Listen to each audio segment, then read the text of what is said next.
Hello everyone, অনন্যাস ক্রিয়েশনে তোমাদের সবাইকে স্বাগত জানাই। গুড আফটারনুন সবাইকে। আজকে চলে গিয়েছিলাম অন্য এক পুচকেকে পড়াতে। এই আমার স্কুলেরই এক পুচকে। একে পড়ানোর পরে ওর বাড়ির 500খানা সিঁড়ি ভেঙে আমি নিচে নামছিলাম। এদের সিঁড়ি থেকে যদি আমি সারাদিনে 5বার ওঠানামা করি না, আমি শেষ। তো আমি পড়িয়ে বাড়ি চলে এসেছি। এখন বাজে 7টা থেকে 7:30।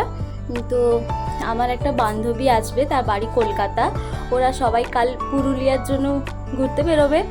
তো সেই জন্য আমার বাড়িতে রাত্রেবেলাটা থাকবে, কাল সকালবেলা বেরোবে। তো চলো দেখতে থাকো, ও আসলে তোমাদের সবার সাথে দেখা করো।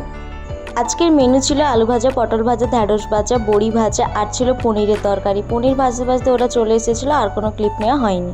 হ্যালো এভরিওয়ান, সবাই তোমরা কেমন আছো? আশা করি ভালোই আছো। আজকে আমি চলে এসেছি আমার মেনকা সুন্দরীর বাড়িতে, আমার সবথেকে প্রিয় প্রিয় সখী আন্টি।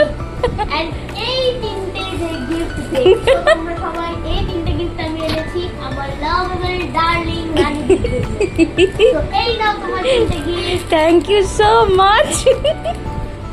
ওর দেওয়া এই ব্যাক কভার নিয়ে আমার ব্যাক কভারের কালেকশনগুলো তোমরা একবার দেখো। আমার খুব পছন্দের জিনিস এটা। তারপর ওকে খেতে দিয়েছিলাম, তারপর আমরা ঘুমিয়ে পড়লাম। বাই, গুড নাইট সবাইকে।